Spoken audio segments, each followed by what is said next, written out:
Hello everyone, మీరు చూడొచ్చు market అయితే ఓపెన్ అయ్యి కంటిన్యూస్గా ఫాలో అయితే అయింది. నేను ఇక్కడ పొజిషన్ అయితే తీసుకున్నాను. సమ్వేర్ 1992 అయితే బుక్ చేశాను. ఇది నేను ఏ లాజిక్ పైన ఏ ట్రేడ్ తీసుకున్నాను అనేది నేను మీకు ఎక్స్ప్లెయిన్ చేస్తాను. యాక్చువల్గా నేను స్క్రీన్ రికార్డింగ్ చేసే టైం కుదరలేదు. సో మీకు ఆర్డర్ హిస్టరీలో అయితే చూపిస్తాను. మీరు ఇక్కడ చూడొచ్చు 924కి నేనైతే పొజిషన్ అయితే తీసుకున్నాను. 934కి అయితే నేను ఎగ్జిట్ చేశాను. 924 అంటే ఎగ్జాక్ట్గా ఈ క్యాండిల్, ఈ గ్రీన్ క్యాండిల్ ఉంది కదా, ఈ గ్రీన్ క్యాండిల్ అయితే నేనైతే పొజిషన్ తీసుకున్నాను. 934కి అయితే ఎగ్జాక్ట్గా ఇక్కడైతే నేను పొజిషన్ ఎగ్జిట్ చేశాను. ఓకేనా, నేను ట్రేడ్ ఏ లాజిక్ పైన తీసుకున్నాను నేను మీకు ఎక్స్ప్లెయిన్ చేస్తాను. మీరు యాక్చువల్గా ఎస్టర్డే మార్కెట్ అబ్జర్వ్ చేసినట్టయితే మార్కెట్ అయితే ఏం చేసిందంటే, ఎస్టర్డే ఇక్కడ సమ్వేర్ ఇక్కడ ఓపెన్ అయింది, పైకి వెళ్ళింది, నెక్స్ట్ ఒక ఫాల్ అయితే అయింది. ఫాల్ అయిన తర్వాత మళ్ళీ అప్సైడ్ మూమెంట్ అయితే అయింది. ఓకేనా, అప్సైడ్ మూమెంట్ అయ్యాక ఇది డేస్ హైని నిన్నైతే మార్కెట్ బ్రేక్ చేసింది. ఓకేనా, బ్రేక్ చేసిన తర్వాత ఇక్కడ ఎవరైతే బయర్స్ ఎంటర్ అవుతారు కదా, ఎంటర్ అయిన తర్వాత కంటిన్యూస్గా ఆ బయర్స్ స్టాప్ లాస్ అయితే హిట్ చేసింది. ఓకే, ఫైనల్గా మార్కెట్ అయితే 49,500 కింద అయితే మార్కెట్ అయితే క్లోజింగ్ ఇచ్చింది. ఓకేనా, ఇప్పుడు ఇక్కడ ఎవరైతే ఇక్కడ సెల్ చేసి ఉంటారు కదా, వాళ్ళైతే పొజిషన్ని క్యారీ ఫార్వర్డ్ చేసి ఉంటారు. ఓకే, అది ఫస్ట్ థింగ్. అండ్ ఆల్సో మీరు ఇక్కడ అబ్జర్వ్ చేస్తే ఇక్కడ ఎవరైతే ఇక్కడ సెల్ చేసి ఉంటారు కదా, ఈ సెల్లర్స్ అనేది ఆల్రెడీ ప్రాఫిట్లో ఉన్నారు. ఓకేనా, అంటే ప్రాఫిట్లో ఉన్నారో లేదని మీకు ఎలా తెలుస్తుంది? ఫర్ ఎగ్జాంపుల్, ఇప్పుడు ఎగ్జాక్ట్లీ 49,500 దగ్గరే ఎవరన్నా సెల్ చేశారనుకోండి, ఇప్పుడు మార్కెట్ ఎక్కడ క్లోజ్ అయింది? ఇక్కడ క్లోజ్ అయింది. ఓకే, వాళ్ళు ఇప్పుడు కూడా ప్రజెంట్ నిన్న మార్కెట్ క్లోజ్ అయ్యే టైంకి కూడా వాళ్ళు 160 పాయింట్స్ ప్రాఫిట్లోనే ఉన్నారు. ఓకేనా, సో ఇక్కడ సెల్ చేసిన వాళ్ళే 160 పాయింట్స్ ప్రాఫిట్లో ఉన్నప్పుడు, ఫర్ ఎగ్జాంపుల్ ఇక్కడ సెల్ చేసిన వాళ్ళు 220 పాయింట్స్ ప్రాఫిట్లో ఉన్నారు, ఇక్కడ సెల్ చేసిన వాళ్ళు 300, ఇక్కడ సెల్ చేసిన వాళ్ళు 400 పాయింట్స్ ప్రాఫిట్లో ఉన్నారు. సో ఈ సెల్లర్స్ ప్లేస్లో ఇన్ కేస్ మీరే ఉంటే, ఓకేనా, పొజిషన్ని క్యారీ ఫార్వర్డ్ చేసి హోల్డ్ చేసి ఉంటే, మార్కెట్ ఇక్కడ ఓపెన్ అయినప్పుడు మీరు పొజిషన్ని ఎగ్జిట్ చేస్తారా? ఫర్ ఎగ్జాంపుల్ మీరు ఇక్కడ సెల్ చేశారు అనుకుందాం. ఓకేనా, మీరు ఇక్కడ సెల్ చేశారు, మార్కెట్ ఇక్కడ వరకు ఫాలో అయింది. ఓకేనా, మీకు ఒక 10,000 ప్రాఫిట్లో ఉంది. ఓకేనా, సో నెక్స్ట్ డే మార్కెట్ అనేది గ్యాప్ అప్ అయింది, ఒక గ్రీన్ క్యాండిల్ అయితే వచ్చింది. ఓకేనా, ఇప్పుడు మీరు ఆల్రెడీ 10,000 ప్రాఫిట్ చూసినప్పుడు నెక్స్ట్ డే మార్కెట్ ఓపెన్ అయ్యి ఇంత పైకి వచ్చినప్పుడు మీకు అప్రాక్సిమేట్గా మీ ప్రాఫిట్ అనేది 1,000 2,000 ఉంటుంది. ఓకేనా, సో అప్పుడు మీరు ఇమీడియట్గా పొజిషన్ ఎగ్జిట్ చేస్తారా?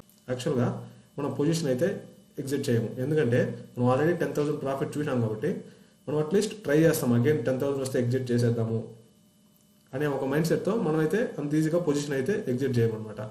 సో అదేవిధంగా ఇప్పుడు ఇది ఎంత ఫాలో అయింది కదా, ఈ సెల్లర్స్లో స్ట్రెంత్ ఉంది కాబట్టి మార్కెట్ అయితే కొంచెం ఎంత ఫాలో అయింది. ఓకేనా, సో ఆల్రెడీ సెల్లర్స్లో స్ట్రెంత్ కూడా ఉంది. ఓకేనా, సెల్లర్స్లో స్ట్రెంత్ ఉంది.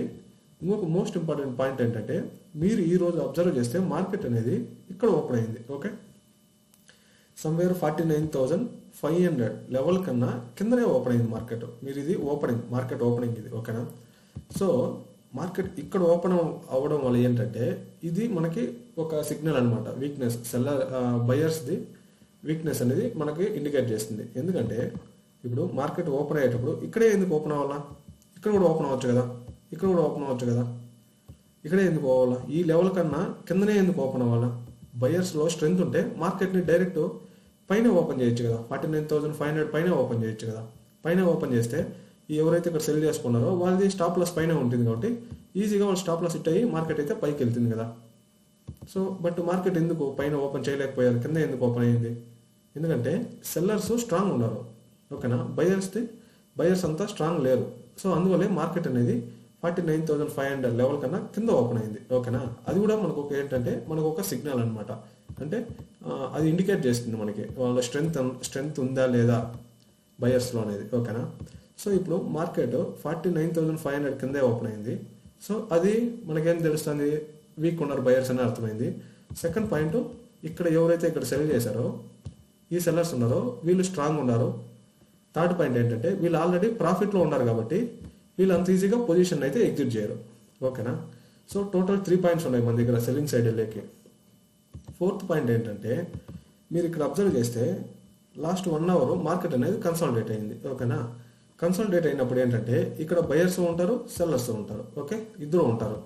సో ఇద్దరు ఉన్నప్పుడు మనం ఇప్పుడు ఎవరిని టార్గెట్ చేయాలి? బయర్స్ని టార్గెట్ చేయాలా, సెల్లర్స్ని టార్గెట్ చేయాలా అంటే యాక్చువల్గా ట్రెండ్ మార్కెట్లో ఏముందో మనం ఆ ట్రెండ్ సైడే వెళ్ళేకి ట్రై చేయాలన్నమాట. ఓకేనా, మీరు ఇక్కడ చూస్తే మార్కెట్ కంటిన్యూస్గా సెల్లింగ్లోనే ఉంది. ఓకేనా, సో ఇప్పుడు ఇక్కడ గ్యాప్ అప్ అయ్యి ఇక్కడ పైకి వచ్చినా కూడా ఇది ఏమవుతుందంటే ఫాలో అయింది, ఇది రికవరీ అవుతుంది అంతే. ఇది జస్ట్ రీట్రేస్మెంట్ అనమాట. అగైన్ సెల్లింగ్ కంటిన్యూ అయ్యే ఛాన్స్ ఉంటుంది. ఓకేనా, జస్ట్ బికాజ్ గ్యాప్ అప్ అయిందనేసి మనం దీన్ని ట్రెండ్ చేంజ్ అయ్యిందని మనం కన్సిడర్ చేయకూడదు. ఓకేనా, ఇది జస్ట్ రీట్రేస్మెంట్ అనమాట. మీరు ఈ రీట్రేస్మెంట్ చెక్ చేయాలంటే ఈ ఫిబొనాచి టూల్ కూడా యూజ్ చేయొచ్చు.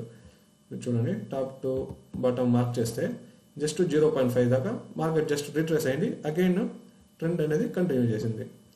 సో ఆ విధంగా మనం అయితే ట్రెండ్ సైడే పొజిషన్ అయితే ప్లేస్ చేశాను. ఓకేనా, ఇప్పుడు నేను యాక్చువల్లీ 916కి నేను ట్రేడ్ అయితే ప్లేస్ చేసి ఉంటాను ఇమ్మీడియట్గా. ఓకే, నేను ట్రేడ్ తీసుకున్నది ఈ క్యాండిల్లో 924లో. ఓకే, బట్ నేను ఇక్కడే కూడా నాకు ఇన్ని పాయింట్స్ నేను అబ్జర్వ్ చేసినప్పుడు ఇమీడియట్గా ఇక్కడే కూడా నేను ట్రేడ్ ప్లేస్ చేసి ఉండొచ్చు కదా. 916కి కూడా ప్లేస్ చేసింటే నాకు ఇంకా బెటర్ ప్రైస్ దొరికింది కదా.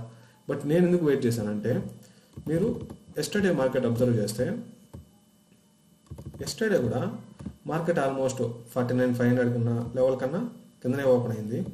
కిందనే ఓపెన్ అయ్యి పైకి వెళ్ళింది. ఓకేనా, ఫస్ట్ క్యాండిల్ గ్రీన్ క్యాండిల్ వచ్చింది, నెక్స్ట్ ఒక డోజీ క్యాండిల్ వచ్చింది, నెక్స్ట్ మార్కెట్ అయితే ఫాల్ అయింది. సేమ్ ఇదే రీతి ఈరోజు కూడా ఫామ్ చేసింది అనమాట. ఓకేనా, ఇక్కడ కూడా చూడండి, కిందనే ఓపెన్ అయింది, గ్రీన్ క్యాండిల్ వచ్చింది, నెక్స్ట్ డోజీ క్యాండిల్ వచ్చింది. సో ఇప్పుడు ఏమంటే ఆల్రెడీ ఎస్టర్డే ఇదే రీతి ఫామ్ చేసింది కదా, ఇదే రీతి ఫామ్ చేసి మార్కెట్ ఫాల్ అయింది కదా.